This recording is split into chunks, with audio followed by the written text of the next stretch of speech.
Hello everyone, আসসালামু আলাইকুম রহমতুল্লাহি ওয়া বারাকাতুহু। নতুন একটা দিনে ছোট্ট একটা ব্লগ দেখার জন্য সবাইকে আমন্ত্রণ জানাচ্ছি। আমি Ayesha Siddiqa, Sana's kitchen and blog channel থেকে।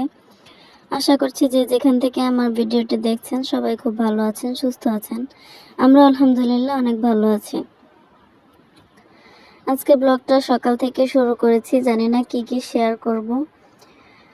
তো যদি ভালো লেগে থাকে তাহলে প্লিজ একটা লাইক দিয়ে কন্টিনিউ করবেন, আর আমাকে সাপোর্ট করার জন্য আমার চ্যানেলটিকে সাবস্ক্রাইব করে রাখতে পারেন। তো এখানে হচ্ছে আমি সকালে নাস্তা রেডি করছিলাম। এই যে সবজিটা দেখতে পাচ্ছেন, এটা গত রাত্রে রান্না করেছিলাম। গত রাত্রেও রুটি আর এই সবজিটা খেয়েছি। সবজি বলতে এখানে আলু আর পেঁপে আছে শুধু। তো এই রান্নাটা আমার কাছে অনেক মজা লাগে আর কি, রুটি দিয়ে। তো সকালবেলা শুধু রুটিটা বানিয়ে ছেঁকে নিয়েছি, আর এখন হচ্ছে নাস্তাটা করে নিব। আলু আর এই পেঁপের তরকারিটা যে গত রাত্রে রান্না করে রেখেছিলাম, সেজন্য আজকে রেসিপিটা শেয়ার করতে পারিনি। তবে আরেকদিন ইনশাল্লাহ ইচ্ছা আছে এটা রেসিপিটা শেয়ার করব, আপনারা খেয়ে দেখতে পারেন, অনেক মজার হয়। গত রাত্রে আমার হাজব্যান্ড শাক নিয়ে এসেছিলেন, কলমি শাক। তো রাত্রে অনেক দেরি করে এসেছিলেন, তো সেজন্য আর কি আমি শাকগুলো বেছে রাখতে পারিনি, এমনি রেখে দিয়েছি। এখনো দেখতে পাচ্ছেন কতটা টাটকা আর সুন্দর আছে, একদম মানে দেখেই বোঝা যাচ্ছে শাকটা কত ভালো।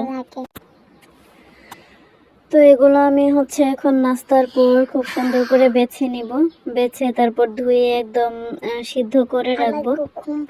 অর্ধেকটা আজকে রান্না করব আর অর্ধেকটা হচ্ছে আমি ফ্রিজে রেখে দিব। শাকগুলো কিন্তু একদম কড়া সবুজ ছিল, কিন্তু আমার ক্যামেরাতে ওই কালারটা আসে না। তো সকালে নাস্তাটা রেডি করে নিলাম, এখন হচ্ছে নাস্তা করে তারপর দুপুরে রান্না বান্না শুরু করব। আর দুপুরে রান্নার আগে অনেক কাজ ছিল, তো টুকটাক অনেক কাজই করেছি। তারপরে যে এখানে করলা ভাজি করব, করলা আর আলু দিয়ে ভাজি করব। আর এখানে শাকটা ভাজির জন্য আমি পেঁয়াজ, রসুন আর কাঁচা না পাকা মরিচ এগুলো ভেজে নিচ্ছিলাম। আর এখানে আলু আর ধুন্দুল দিয়ে বড় মাছ রান্না করব। তো রান্নার সম্পূর্ণ ভিডিও আমি করতে পারিনি।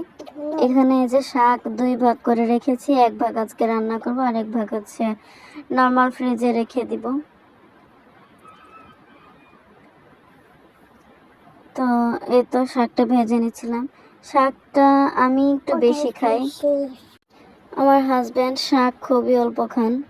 আর আমার বাচ্চারা তো শাক সবজি একদম খেতেই চায় না, অনেক বুঝিয়ে শুনিয়ে একটু খাওয়ানো যায়। তো সন্ধ্যার পর আমি একটু নুডলস বানিয়ে নিয়েছিলাম। আর এই যে এখন হচ্ছে মশলা দিয়ে মিক্স করছি। আমার কাছে সবচেয়ে বিরক্তকর কাজ হচ্ছে এটা, নুডলসের সাথে মশলাটা মিক্স করা। এটা অনেকটা সময় লাগে, হতেই চায় না। তো ভেঙে দিলে অবশ্য একটু তাড়াতাড়ি হয়, কিন্তু ভেঙে দেওয়ার থেকে আমার কাছে নুডলসটা আস্ত দিলেই ভালো লাগে। যদি ভিডিওটা সবার কাছে ভালো লাগে তাহলে প্লিজ একটা লাইক কমেন্ট শেয়ার করে দিবেন, আর আমার চ্যানেলটিকে সাবস্ক্রাইব করে রাখতে পারেন আমাকে সাপোর্ট করার জন্য।